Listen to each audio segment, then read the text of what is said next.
బీహార్ మాజీ ముఖ్యమంత్రి లాలూ ప్రసాద్ యాదవ్ ఇంట్లో విభేదాలు తారాస్థాయికి చేరాయి. లాలూ కూతురు రోహిణి ఆచార్య సంచలన వ్యాఖ్యలు చేశారు. తాను ఆర్జేడీ పార్టీ నుంచి కుటుంబం నుంచి బయటకు వచ్చేసినట్లు ప్రకటించారు. ఇప్పుడు ఆమె సోదరుడు తేజస్వి యాదవ్ ఆయన అనుచరులపై రోహిణి ఆచార్య నిప్పులు చెలరేగారు. సంజయ్ రమీజ్ చాణక్య తనను అవమానించారని వాపోయారు. వాళ్లే తనను కుటుంబం నుంచి వెళ్లగొట్టారని ఆవేదన వ్యక్తం చేశారు. తాను బాధ్యతలు తీసుకోవడం వారికి ఇష్టం లేదన్నారు. తనను అసభ్య పదజాలంతో దూషించి చెప్పుతో దాడి చేసేందుకు యత్నించారని ఆరోపించారు. అయినా తన ఆత్మగౌరవం విషయంలో రాజీ పడకుండా సత్యాన్ని వదులుకోలేదన్నారు. నిన్న ఏడుస్తున్న తల్లిదండ్రులను సోదరీమణులను విడిచిపెట్టి ఇళ్లును వదిలి వెళ్లాల్సి వచ్చిందని అన్నారు.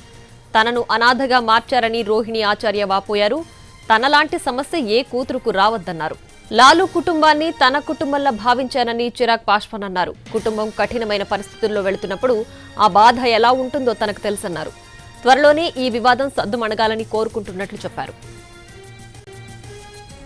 देखिए, मैं इसके ऊपर कोई टिप्पणी नहीं करूंगा, क्योंकि जब एक परिवार ऐसी कठिन परिस्थितियों से गुजरता है तो वो किस मानसिक दबाव में रहता है इसका अंदाजा मुझे है, क्योंकि मैं भी इस दौर से गुजरा हूं। हम लोगों के राजनीतिक मतभेद जरूर रहे हैं, पर मैंने हमेशा आदरणीय लालू जी के परिवार को अपना परिवार माना है। मैंने हमेशा तेजस्वी हूं, तेज हूं, मीसा दी हूं, रोहिणी जी हूं, सबको मैंने अपने भाई बहन ही माना है। ऐसे में बस मैं सिर्फ इतनी प्रार्थना करता हूं कि जल्द से जल्द ये पारिवारिक विवाद सुलझे।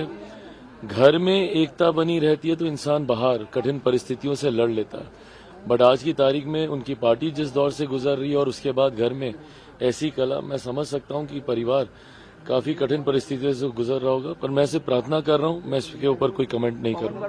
देखिए, मैं इसके ऊपर कोई टिप्पणी नहीं करूंगा, क्योंकि जब एक परिवार ऐसी